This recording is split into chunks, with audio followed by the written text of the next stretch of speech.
Welcome everybody to the Tamar Kander exhibition here at Ventana Fine Art in Santa Fe, New Mexico.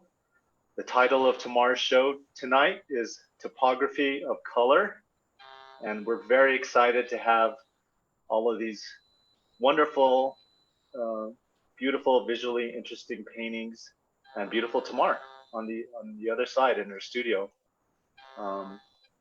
Welcome to the show tonight. We'll be starting very shortly.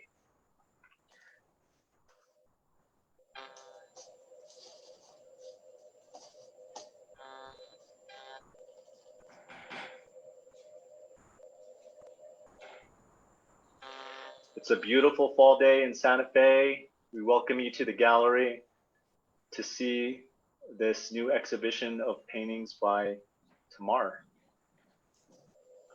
Enjoy all the textures and the colors and all of the things that Wolfgang will introduce, and Tamar will explain more about her paintings.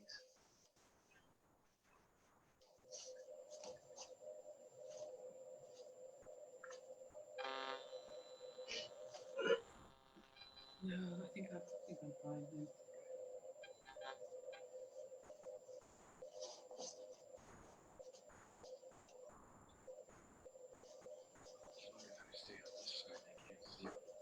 Right.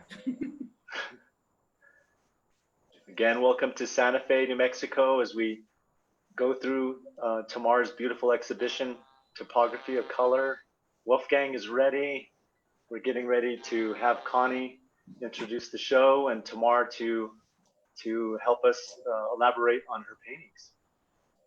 Thank you, Tamar, for your beautiful show.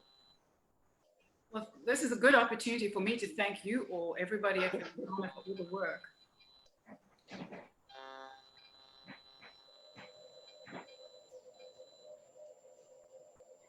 And we're about to start now with Connie. Go ahead and take it away.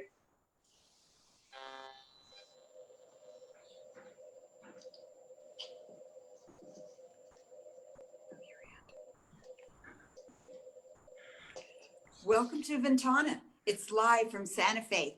Thank you for tuning in. This is our 10th Facebook Zoom virtual opening. Our website now has a video library button, which will link you to all the previous Zoom interviews, plus our new highlight series, 2 20-minute videos featuring the first 6 painters and the second 7 sculptors who have not been featured in our Zoom interviews. Tonight, we feature the international, talented, and beautiful artist Tamar Kander, live from Indiana. Topography of Color. Wolfgang will moderate with Andy on camera. Jacob will take your phone calls and Facebook questions. Now to Wolfgang and Tamar, enjoy this beautiful show that she's created for us. Thank you. Thank you, Connie.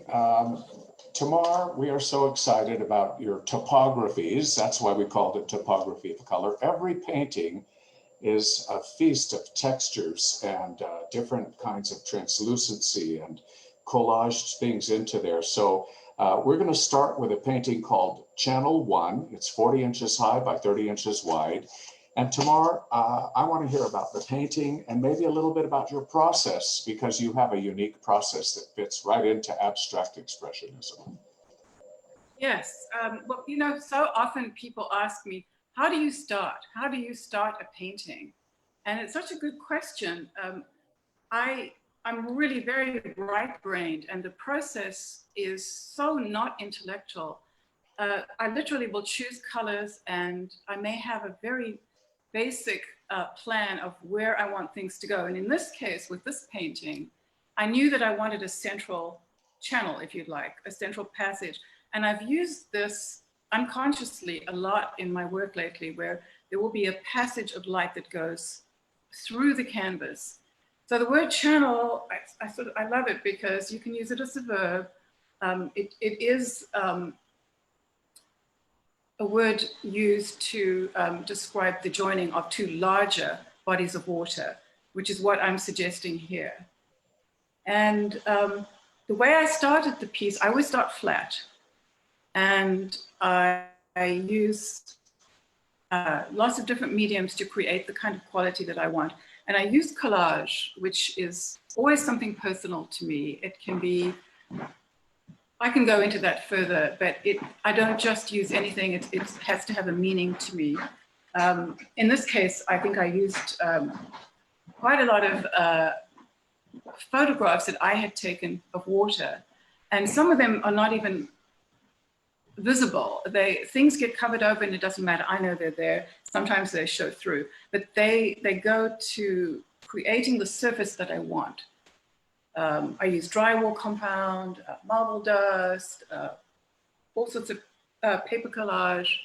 And then I start to decide where I want the colors, where I want to leave things linear. And I just progress from there. Well, the way you progress produces such a beautiful, rich surface. It is so varied and everything, it's complex, but it has a beautiful unity throughout the whole canvas. So what I love is each piece, you can just find a little area and get lost in there. And then you look at the whole thing, it all works. So we will move on to the next piece in the show. It's called Winter Sky.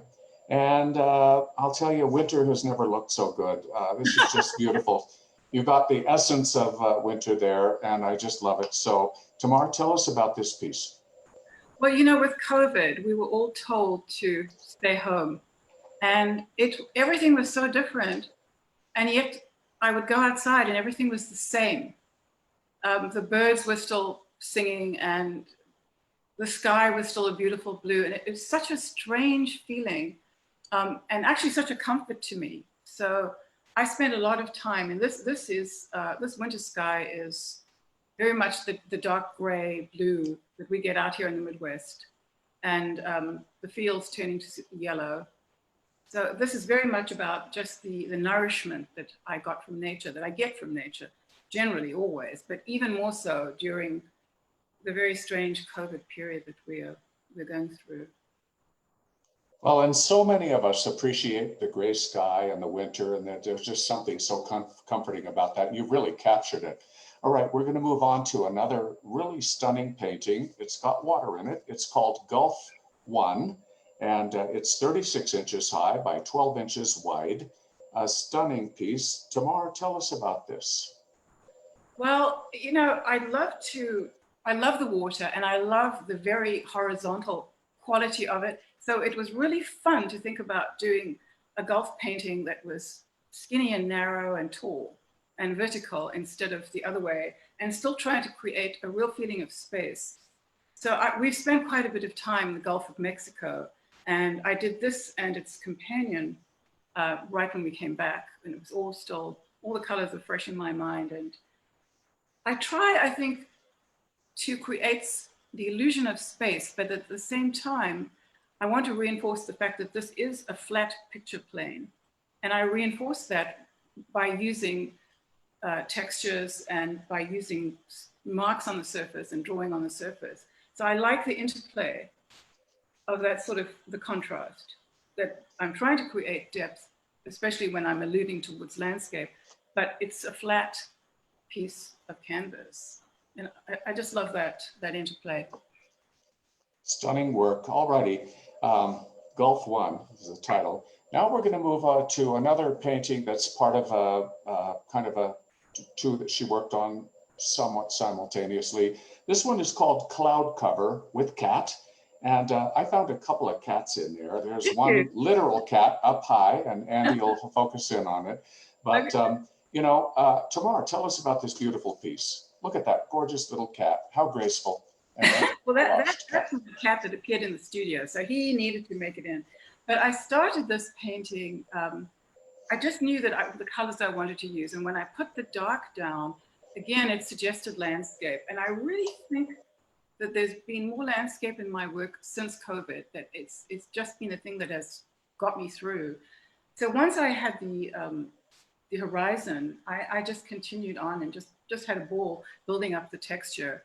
And when our cat came in and sat there, I thought, well, you're going to have to come in too. So I did a quick sketch and stuck him up in the sky. So it's lovely. You know, I think here's a great place for me to quote something that Jackson Pollock said in the 40s, and it kind of relates to what you do. I mean, it's not at all imitative of Jackson Pollock. You do your own thing, of course, but he said, I continue to get further away from the usual painter's tools, easel, palette, brushes, etc. I prefer sticks, trowels, knives, and dripping fluid paint, or a heavy impasto with sand, broken glass, and other foreign matter added. And I think the way you add foreign matter, I tell you, you make it familiar and exciting and beautiful, and it's things that we can all relate to. So the perfect quote. That is the perfect quote. I so appreciate that, because I'm one of those people that'll go into the hardware store and, you know, think, oh, that looks like it might be interesting. Let's see if I can mix that with gel medium and see how that looks. So you're quite correct. And you should, my brushes are in the worst condition. I do use sticks.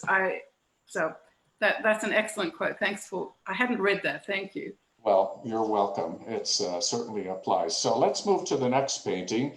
This is called Gulf 2, and it's part of that, work that she did after coming back. So let's hear about this. You know, I see sand, I see water, I see sky. I just feel good looking at this.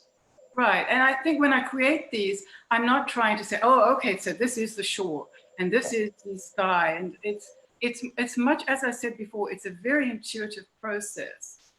And almost when I started painting and I start to put down marks, I know where I'm going to go very vaguely, and then I stand away and it becomes a conversation where the painting is telling me what to do next. So it's really a very interactive, I never know how it's going to end up. If I did, I think I'd be bored out of my mind. Well, it's a very exciting piece. And I'm going to take this moment to quote another great artist. This actually is a quote from Tamar. I see it as a metaphor for experience. We all have collective memory as well as highly individual thoughts and associations. The statements embodied in my work come ultimately from a place that I believe is present in all of us, a central core or spiritual storehouse unique to each of us. And how true is that? That's why people relate to your work and why you do so well with art collectors. So we're going to move to Cloud Cover, a beautiful piece that kind of has a couple of architectural elements, which this show isn't really heavy on, but I see it, and I don't know if she intends it that way, but sometimes architecture is a source of inspiration for you. So Tamar, tell us about this. Well, I think Wolfgang, you're right, because even though this is less of an architecture-driven group of work, I think it does always enter into the way that I structure the work. And again, this is a companion to the other cloud cover piece.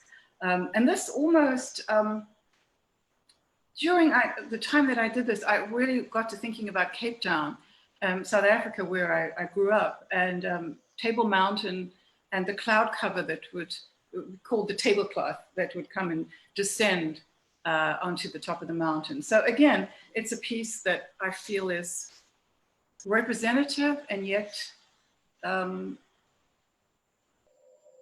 it's meditative, and it's not necessarily specific. Well, the colors that you use there up in that upper right corner, I just love that. And the textures are so complex and so inviting. It is meditative.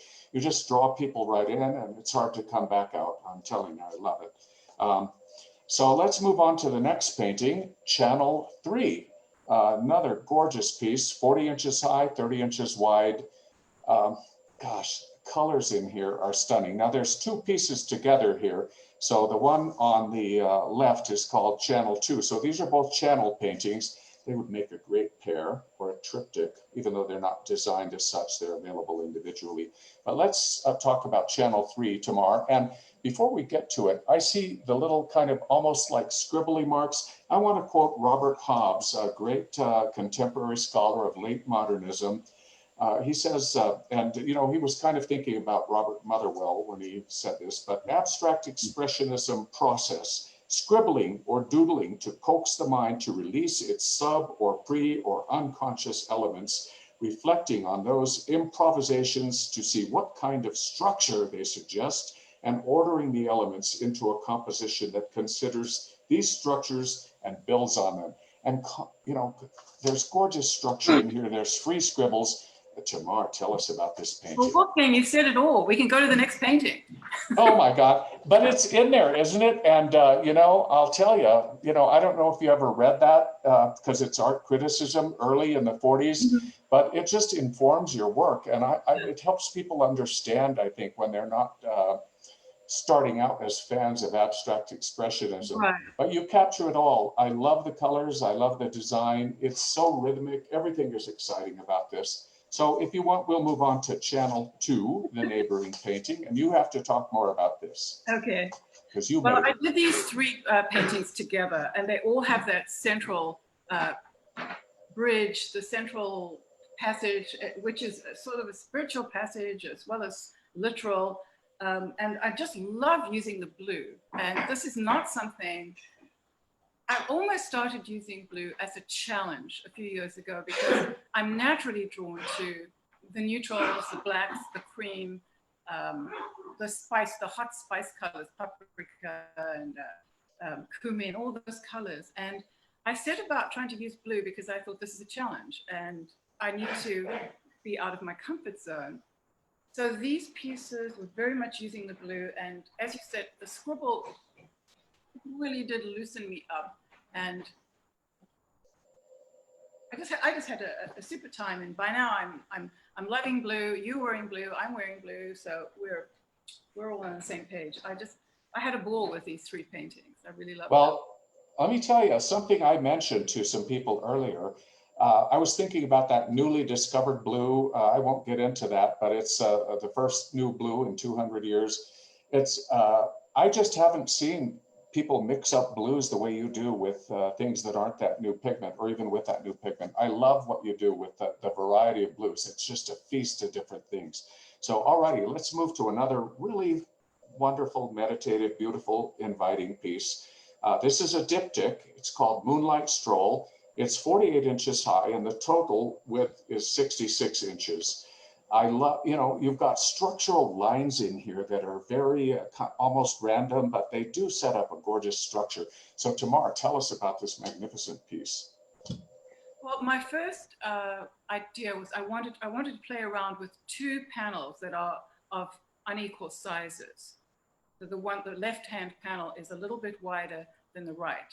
I always enjoy that sort of slight unease, and then I try to balance it so that it really becomes something that feels cohesive. And again, I think this is about nature, and it's really about moonlight and the pool to go outside, and just a moonlight stroll. Just a beautiful homage to nature. Again, this is a piece that is much more about literally surface, and I'm not trying to create as much space as with others, but I feel like it's a real ode to nature. It's so darn beautiful, and the title just is so evocative. Tamar, by the way, lives with her husband, Jameis, in a beautiful part of Indiana, southern Indiana.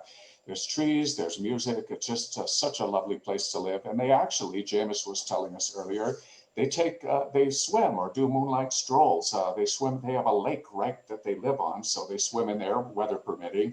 And it's just a fun situation. That all goes into the work. So yeah, let's move on. You mentioned that, Wolfgang. I'm glad you mentioned that because I think that's the reason that water has entered my work so much. Because it was not like this when I lived in Manhattan. It was not like this when I lived in different cities. And when we moved out here, all of a sudden the water would enter my work, not necessarily in blue. It could be red, it could be, but there's the mercurial feeling, I think, is something that has really just unconsciously been included. Oh, superb. All righty. Right now, Andy has us looking at Journey, a piece called Journey. It's a square painting, 48 high, 48 wide. And something I love about this, other than just the overall look of it, how wonderfully she's managed all the different forms, a symphony of color and form here. She has collaged a few little roadmap fragments into there. And life is a journey, art is a journey. You know, you don't have to understand it, you just have to get lost in it. And this is one of those things you can do that. You can start with a journey and go wherever it takes you. Tamar, tell us about this piece. Well, again, Wolfgang, you're so correct. It is a journey, both literal and figurative, and really every painting is a journey, and every painting is a self-portrait. And it's a journey to make the painting. It's a journey to get from the beginning to the end. And I did use maps. I did want some literal journey, little items. But one thing I have been doing lately is I started just looking at my work on the computer. I was going in, magnifying just to look at certain elements. And I fell in love with something. I thought, oh, I prefer that. So this is a result of a larger painting that I then took a smaller segment of and then translated that into this one. So I've been using my paintings using segments and just playing with composition. Well, composition is where it's at in all of your work. I'm telling you, the way you balance little tiny bits of color, it gives it so much more importance, or little linear things that happen here, and the textures, and you scrape away paint. It's just too exciting. So, all right, we're going to move to a lyrical, beautiful piece. It's called Lake Music. And this is a triptych, 40 inches high, 70 inches wide. Oh my goodness, the blues in this piece, whatever else is going on here, lake music. You know, Tamar doesn't live too far from the Jacobs School of Music, so her part of the world is all about concerts and music. And Tamar, let's hear what you have to say about this magnificent triptych. You're so right about that. And music does really inform a lot of my work, and not just jazz from the improvisation point of view, but I listen to a lot of music while I work, and it's very calming to me. Sometimes it's energizing. This piece, I started out just with the scribbles that we talked about. I laid my ground and I just started drawing. I love to draw. And my earliest training was to learn how to draw in a very disciplined way. And I'm really grateful for that sort of background because, well, I feel that you need to be able to draw in order to go further and in order to finally abstract. So this is, I felt I wanted this is an illustration of just the balance that I feel through music, the element of water we've talked about, the harmony that I get from doing my work, loving to do my work, loving to draw, see where it takes me. So this was a very spontaneous piece. All of that comes through so beautifully. I just want to mention another little quote that I have here, and I can't even remember who said this, but abstract expressionism courts ambiguity and creates an aura that takes viewers away from contemplation of a painting as an object and rather evokes the mystery of being. And that experience that she has painting it just comes through to the viewer. You can just feel her excitement and the music and the whole thing. So let's move on to a piece that has Miles Davis in the title. It's called Kind of Blue with Miles Davis in parentheses. So another type of music, Tamar. And oh, here's more of those blues that knock my socks off. I've never seen anything quite like that, the way you use blue. So this one is crazy good. Tamar. I'm delighted. Well, this painting I knew that I wanted a horizon line. And I hadn't decided it was going to be water. I was going to let that decide itself. And I was actually going to call this the topography of color, courtesy of you.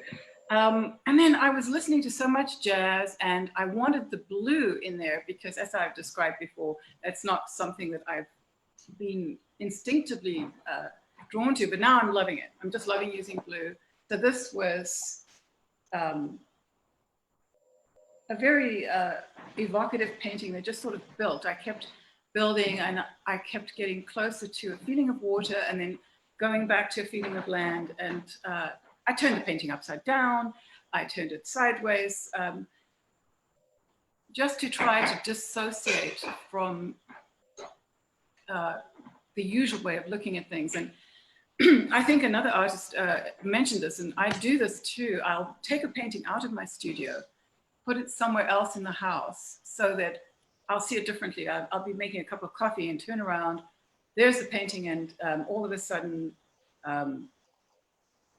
something presents itself as, oh, that's what I need to do. I need to get rid of that, and I need to put this in here. And this was one of those paintings that sort of made its way around the house until I felt it was complete. Well, what an exciting piece. For people who don't know about Tamar, I just want to give a little bit of her background. Tamar was born in Jerusalem, spent her first 8 years in the suburb of Tel Aviv, and then her family moved to Johannesburg, South Africa, where she finished high school, and she went into the art program at Witwatersrand University in Johannesburg. They have a world-renowned art program there, and when Tamar was given her degree in her Bachelor of Fine Arts, they also told her, you were the best student we had here for the last 4 years, so you get a scholarship to go study art in Italy. Well, what a thrill that was. Tamar did that. Then she moved to London after that wonderful experience, earned a double master's degree in art therapy and painting at Goldsmiths College, University of London. And then she moved to New York City, lived in Manhattan, got a scholarship in printmaking at the Art Students League. And after all that wonderful urban experience and building up her international fan base, she found her beautiful home in a quiet, rustic, gorgeous, amazing place where she can just create this beautiful work. So Tamar, thank you for being such a gracious speaker tonight and informing us about your wonderful work. And everyone out there, we invite you to come in and see the work in person. And we do have more than this. This is just all new work for the Topography of Color show. So we have other things that we can show you that'll be equally dazzling. So Tamar, again, we thank you. We're thrilled to have you here. And viewers, thank you for joining us. Wolfgang, thank you. Wolfgang, thank you. You made it so easy. You made it very easy for me. And it was a pleasure talking. And I want to thank you. I want to thank Connie. I want to thank Andy and Jacob and the whole staff. I cannot imagine how much work it is to do a different show every 2 weeks and deal with COVID and all of it. So thank you all. Thank you very much. You make it easy with your work and your articulate nature. Alrighty. Good night, everyone. Thank you.